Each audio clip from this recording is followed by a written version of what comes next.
नमस्कार, आरोहीज किचनमध्ये तुम्हा सर्वांचं खूप खूप मनापासून स्वागत।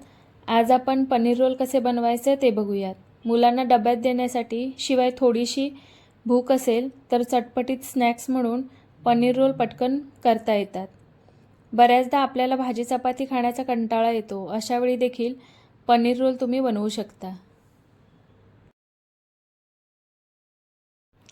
त्यासाठी पॅनमध्ये 2 चमचे तेलात 4-5 लसूण पाकळ्या बारीक चिरून घेतल्यात।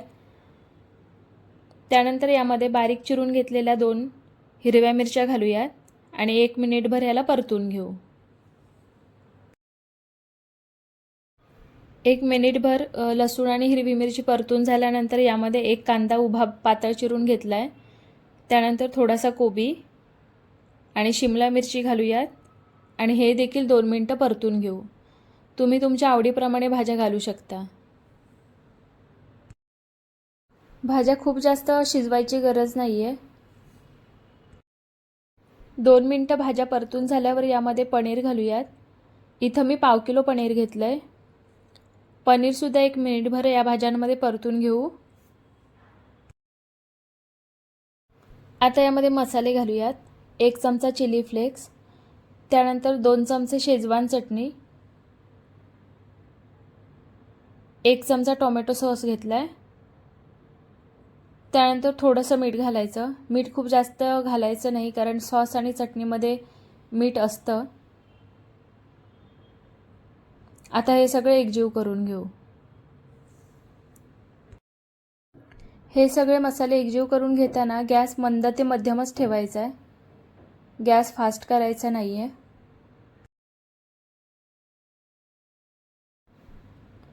आता हे सगळे एकजीव करून झालंय। आता हे 5 मिनिटं असं शिजू द्यायचं आणि त्यानंतर गॅस बंद करूयात आणि हे बाजूला ठेवू। आता चपात्या बनवून घेऊयात। मी आधीच गव्हाचं पीठ मळून ठेवलं होतं। तुम्हाला हवं असेल तर अर्ध गव्हाचं पीठ आणि अर्ध मैदा घेऊन तुम्ही चपात्या बनवल्या तरी चालतील।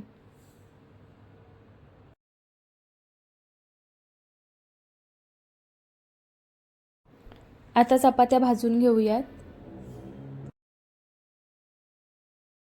इथे तुम्ही सकाळच्या किंवा रात्रीच्या राहिलेल्या चपात्या वापरल्या तरी चालेल।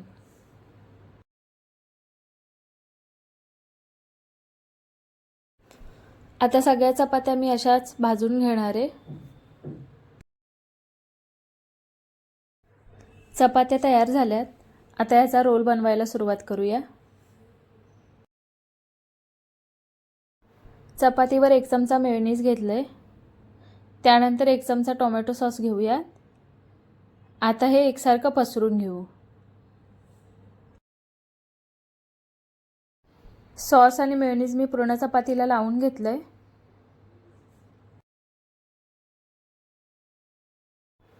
आता यावर मगाशी बनवलेलं पनीरचं स्टफिंग ठेवूयात।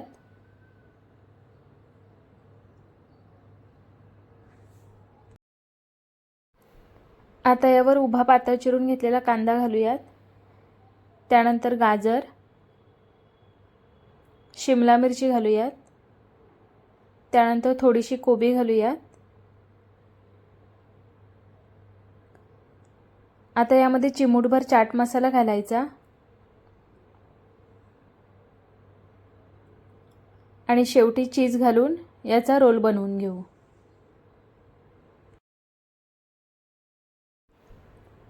अशा प्रकारे रोल बनवून घेऊयात।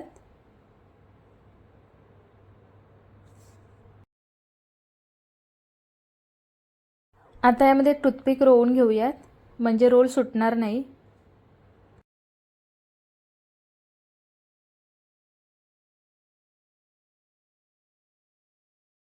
आता बाकीचे रोल सुद्धा मी अशा प्रकारेच बनवून घेणार आहे।